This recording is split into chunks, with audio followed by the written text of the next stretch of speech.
Look, if you're feeling utterly exhausted right now by just a constant stream of negative overthinking, I need you to know you are absolutely not alone. So many of us are completely drained by this harsh inner critic. You know the one, it predicts failure, replays mistakes, and always expects the absolute worst. But what if I told you that this isn't some deep personality flaw, it's actually just an outdated system? And better yet, we have the power to fix it. Today, we are focusing on exactly that, how to take back control of your brain.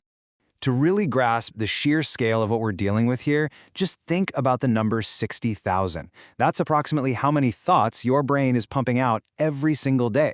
And here is where it gets tough. Research suggests that for the average person, around 80% of those thoughts are negative. Even worse, 95% of them are the exact same thoughts you had yesterday.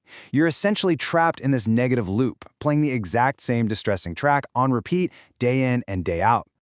But hey, here is the good news, and I really want you to hear this. You're not struggling with negativity because something is broken inside you. You're struggling because your brain was literally designed this way. It evolved to constantly scan for threats and prepare for the worst, simply because the early humans who did that were the ones who survived. You're basically walking around running ancient threat detection software in a modern world. The problem is, this system never got a software update. It's constantly analyzing your relationships, your career, and your self-image as if they were literal life-or-death survival threats. It is completely draining your energy. Your brain is essentially treating a passive-aggressive work email like a saber-toothed tiger. Okay, let's dive into our roadmap for today. We'll start by unpacking the positivity trap, and then we're going to walk through 5 clinical methods: cognitive diffusion, cross-examination, neurological resets, scheduling worry, and finally, attention training. All right, first up, the positivity trap and why just think positive completely fails. Before we jump into the solutions, we've got to clear up the most popular piece of bad advice out there, the whole idea that you should just think positive. Positive thinking alone actually backfires. Research by psychologist Gabriella Eddington shows that forcing yourself to visualize positive outcomes without acknowledging the very real obstacles in your way actually lowers your motivation and leads to worse performance. This perfectly illustrates what's known as the ironic process theory. The mental effort you spend trying to suppress a negative thought actually makes it come back louder and way more intrusive. If you tell yourself to stop thinking about something, suddenly it's the only thing you can think about. So the goal here is never the total elimination of negative thoughts. The goal is to change our relationship to them so they don't just run unchallenged. Let's move to our first system override, Method 1, cognitive diffusion. This is a real game changer, straight from acceptance and commitment therapy, which happens to be one of the most evidence-based psychological treatments out there.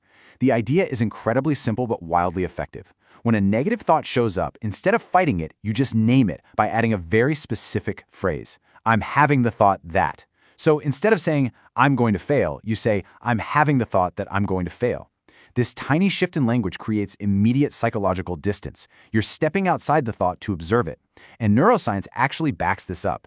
UCLA psychologist Matthew Lieberman found that labeling a thought reduces activity in the amygdala, that's your brain's alarm system, and increases activity in the prefrontal cortex, which is where all your rational thinking happens.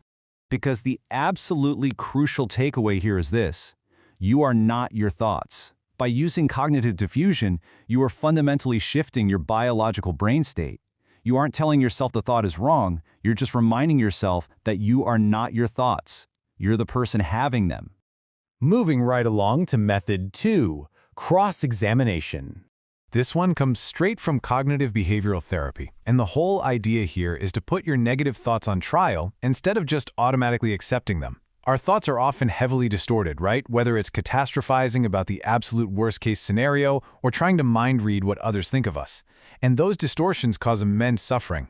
So when that negative spiral starts, I want you to stop and act like a lawyer. Ask yourself, what is the actual tangible evidence for this thought? We aren't looking for feelings here. We are demanding hard facts. Think about it. What would you say to a close friend who came to you with this exact same thought? The real goal of cross-examination is to find a much more balanced, realistic version of the thought. Notice how we aren't using forced positivity here. We're not replacing "I'm going to fail" with "I'm definitely going to succeed" because, let's be honest, your brain won't believe that anyway. Instead, we replace it with something accurate, like, "I might struggle with parts of this, but I've handled hard things before."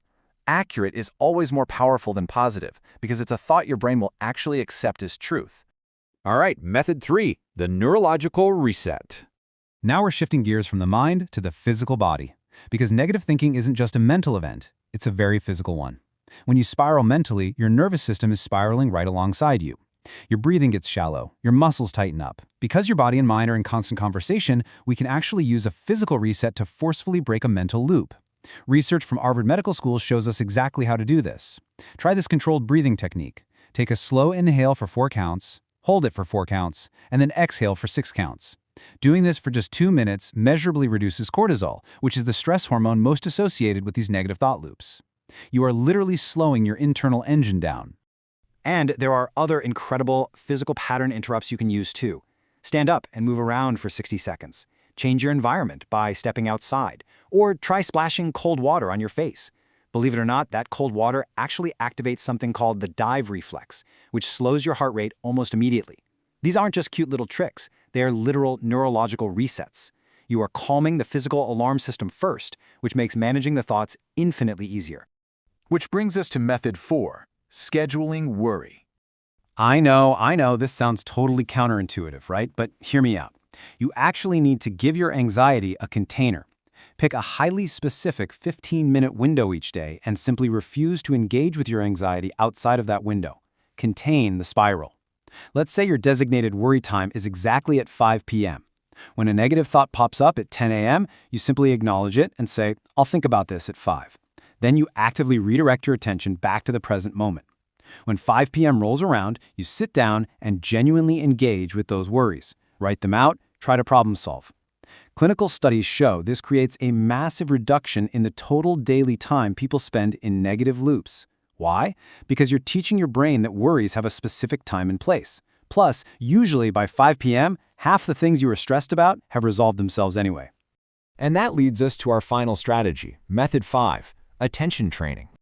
This one is the long game. We're talking about deliberately training where your attention goes using clinical, secular mindfulness meditation. Remember, negative thinking is largely just a habit of attention. Your brain has been trained over a lifetime to constantly scan for problems. But attention is just a skill, and like any skill, it can be retrained. The data on this is absolutely phenomenal. Studies from Harvard, Oxford, and Johns Hopkins all confirm that regular mindfulness practice, just noticing where your mind goes and gently bringing it back, measurably reduces activity in the brain's default mode network. That network is essentially our brain's negativity engine that fires up whenever our minds wander. Just 10 minutes a day for 8 weeks produces visible structural changes on an MRI. You are literally reshaping the hardware of your brain to create a healthier, calmer default state. So, bringing it all together with the reboot, your new default. Your brain might default to negative thinking for survival, but now you know for a fact that it can change. Every single time you catch one of those distorted thoughts and actually choose not to go down the rabbit hole, that is a massive win. And if you stack enough of those wins together, eventually the voice in your head starts to sound like someone who actually believes in you. So I want to leave you with this question to think about. Which of these 5 methods, cognitive diffusion, cross-examination, neurological resets, scheduling worry, or attention training, will you use today to take back control of your brain? Pick just one, start reshaping your hardware,